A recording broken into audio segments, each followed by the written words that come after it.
Welcome back to the Essex Brownell Contentsquare series. In part 2, we look at creating mappings and creating workspaces based off of those mappings. In this video, we're going to do a demonstration of how you can apply those skills to products and tracking specific products. Once you launch Contentsquare, you'll likely land on the site overview page. Under the Define tab, we'll start under Mappings. When in Mappings, again, if you haven't checked out part 2, I highly recommend, because we will be moving a little faster through this. But again, you'll see your list of mappings. And in order to create a new mapping, we can simply duplicate. So again, I recommend duplicating from high-level mapping. So find something like high-level mapping and go over to Actions, these 3 dots over here on the right-hand side. Click and hit duplicate. You should see that the mapping has successfully been duplicated, and now we have a copy of our high-level mapping. So I can simply click on this to rename it, and since we're going to analyze a specific product champion, you can simply insert your name. Insert name products. You may see some other mappings like this listed under the mappings of product champions who have their own mapping for specific product lines. So now this is identical to the mapping that we have under the high-level mapping, but we're going to change some of these categories and add some categories. So as a product champion, I'm not necessarily interested in knowing the registration page versus the login page. So something I can do is I can click over here on the registration page, click edit, and see what conditions apply to this registration page. So it is a path contains this segment. I'm going to copy it, and I can exit back out. And then I'm going to go to my login page, and again, left click on these 3 dots and edit. And I'm going to add an OR condition. I'm then going to say contains. So what I did was I took the condition as it was under the registration page, and I replicated it under this login page. I then hit save, and you're now going to be pulling a page from the registration page group into the login page, which is what, in this case, we wanted to do. And then we can simply delete this. What this means is now we have one page that we can then go rename, say login / registration page.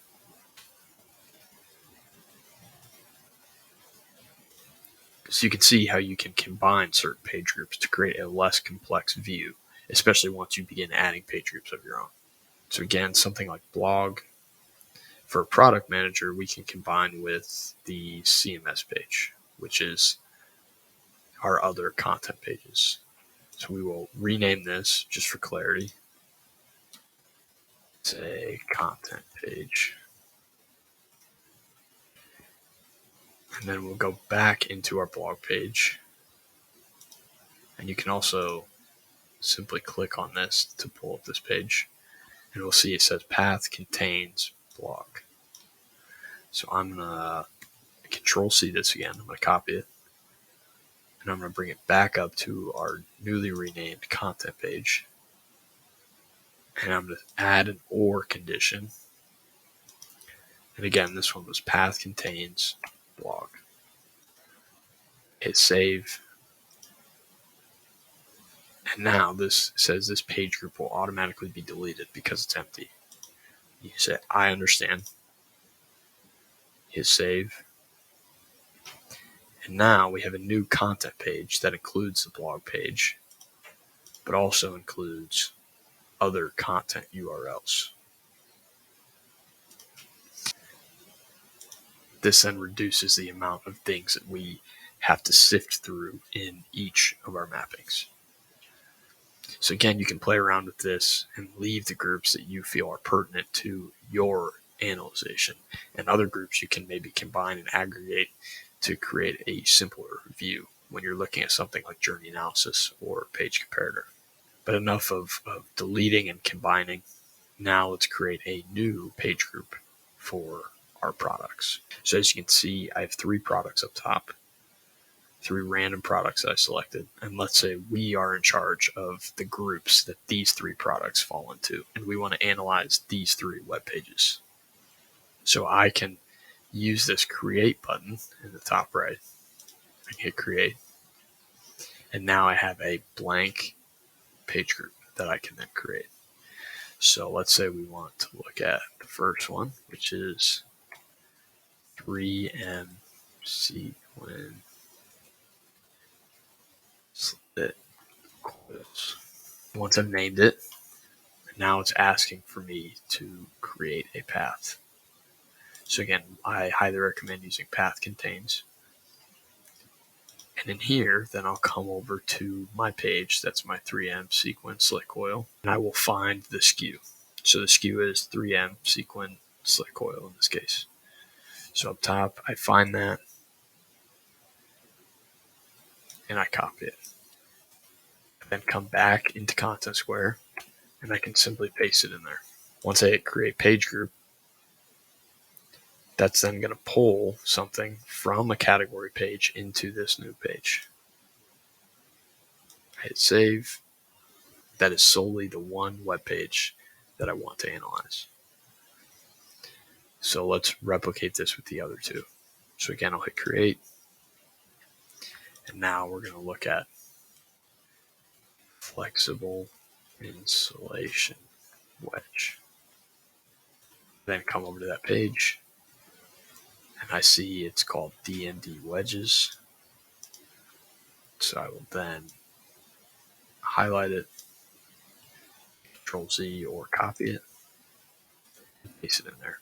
And again, we want to say it contains. Hit confirm, and it'll pull, in this case, from the product page. So you may notice it's pulling from different page groups depending on what page you're trying to add to your mapping. But again, we'll say exclude from all and hit save. So now we have 2 products that we can analyze individually and see how they are performing without having to look at the product category in its entirety. So once again, for this last product, I'll hit create. And now we're looking at sequin sheets. So then I'll say path contains, and I'll come over here and find what's left in this URL, which isn't much. I'll hit Control C, come back into Contentsquare, paste it in. Say create condition. So now we have 3 pages that we've created. Now you'll notice it's in this other category, but what these are product pages.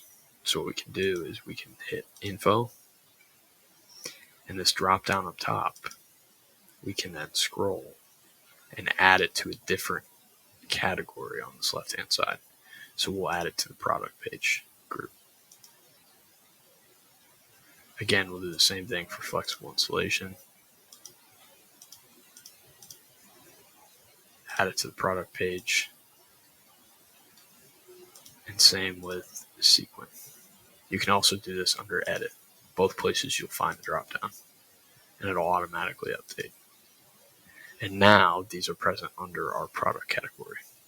Once you've added your specific pages to your mapping, you can then track these in a workspace. So again, under the Performance tab, we have Workspaces, and we can hit Create New Workspace. We'll hit Fully Customizable and turn on the Edit feature. You can then name it. So again, you may want to insert your name, say products, or whatever you want to call your workspace. Then we'll come down and we'll add widgets. So let's add a widget for conversion rate. Now, if we scroll down and we select our analysis scope to be page group, we can select a new page group that we created. So here is our insert name products, and underneath you'll see our 3 new pages that we created. So we'll look at 3M slick coils, and then we'll select the metric, and again we said we're looking at conversion rate.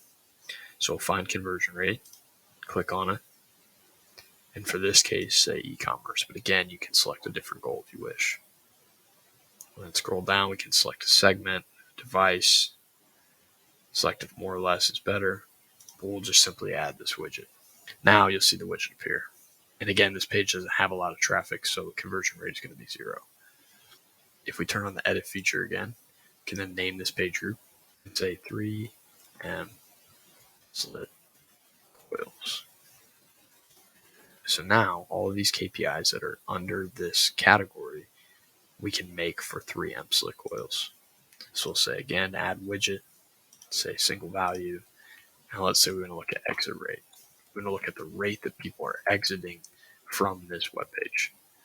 Again, we'll select page group, and you'll see under the last used, now that page appears. We'll then select our metric, and we're looking for exit rate. The less exit rate is better. Select a device, segment, and we'll add that widget. We can repeat this process for any metric we wish to see. So we want to look at activity rate. And then come here again to page group. Find our page. And then find activity rate. You can see how you can use your widgets to track specific pages. This also works on graphs as well. So we'll say, look at a line chart. Let's say we want to track conversion rate over time. So say page group again. Again, pull up our page and select conversion. Say e-commerce and add the widget. And again, you can edit about everything about this chart. So we can make the widget bigger or smaller. And again, you'll notice it's a 0% conversion rate. So this is a page that doesn't have a lot of traffic, like I said, but you can see how useful that this would be for products that do have a significant amount of traffic. So now we've done our 3M slick coil. We can then create a new group and then add a widget for the other products that we created. So let's say now, again, we want to look at conversion rate. And change our page group. Instead of using 3M slick coils, we can scroll down and find, again, our specific mapping and select the other web page that we added to our mapping. So flexible insulation wedge. We then can look for conversion rate, say e-commerce, and add the widget. So you can repeat this process for all of your products. And now we can look at each product individually, all in the same workspace. Another cool feature is if you're going to do a lot of products, let's say you have 5 or 6 products that you want to analyze and you want to use the exact same metrics for each of those products, you can simply come over here to these 3 dots and hit duplicate. Now if you scroll down, you'll see copy of 3M slick coils. So this stays the same and it's simply duplicated. But now we can change this if we go into edit. And instead of having to fill out all of this information again, all we have to do is change that page group to our new web page. So again, this happens to be a 0% conversion rate as well. But you can see it says flexible insulation. Where up here it says 3M sequin. So instead of having to replicate every single metric over and over again, you can use that duplicate feature to speed up the process. This then is the best way to analyze all of your products and truly leverage Contentsquare to create meaningful impacts on your website. Thanks for watching this tutorial, and if you have questions, feel free to reach out.